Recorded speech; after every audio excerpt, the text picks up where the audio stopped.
As far as I know, it's the first time this has ever been done. You ever done a multi-generational exchange? Ever? Well, it was Halloween recently, which means that there were a lot of good costumes. Like this one of Data from Star Trek. Just kidding, that's billionaire Bryan Johnson, actually, a 46-year-old man known for his obsession with blood transfusions with his own teenage son, to which he has been met with many memes, criticism, and clowning online. Can we get a little creepy clown honk? Yeah, hell yeah. Bryan Johnson started Venmo or something, or, sold it to PayPal. I don't really care. He made a lot of money in this world and has since been obsessed with mortality. Here he is pictured sitting down with the thing Luke Skywalker wears in the Millennium Falcon to practice his lightsaber skills. Not sure why he's wearing that. He's become famous for an unconventional neurotic obsession with staying alive as long as possible. Some people have social anxiety, some people are, scared of going on roller coasters, but Johnson is very scared of dying. If you read his blueprint, you get an idea of what he's apparently done for himself, with some sentences like 30 plus organ ages quantified and 99th percentile in average daily whoop recovery score, whatever those mean. Those are like made up words they'd use in like a space movie or something. Like you'd see that on Evangelion UI. Personally, I don't really care what he does with his body. I mean, it's easy to make fun of. Working out and eating well is great, but bro's pill cabinet is bigger than my entire kitchen. You know when you take 2 pills out for your grandma? Yeah, he has to unload a Santa-sized sack for his morning pills. Probably takes like 50 a day. Then walks up to the laser room, gets his retinas scanned, uploads himself to the cloud. It's robotic, and quite frankly, it makes me want to eat a pizza. He claims to have a longevity world record in this thumbnail for a video titled "Why I Am Spending Millions to Be 18 Again." I feel like you can't really claim the longevity world record until you actually,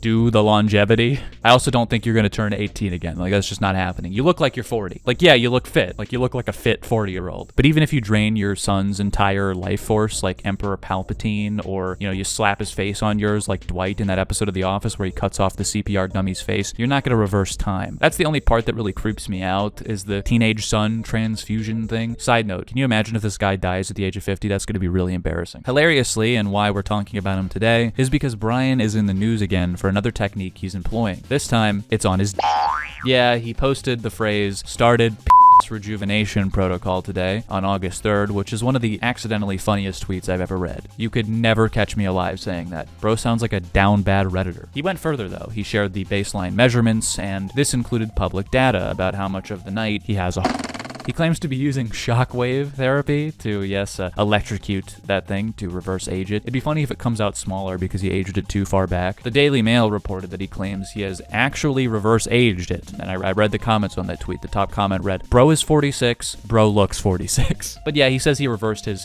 by 15 years. So I guess he's 46 and his is 31, whatever that means. Maybe he'll get in one of those teleporters from The Fly one day and come out looking like a flesh monster walking all over the walls. Obviously, Bryan Johnson has been a part of a ton of discourse and memes lately. Many people just refer to the son as Blood Boy, which is just slang given to a younger person who would give blood to older people. I mean, leave the son alone at least. I feel bad for him. His dad's like frothing at the mouth, running around trying to inject his son's blood. It's terrifying. Anyway, that's enough of Bryan Johnson's face that I can look at for today.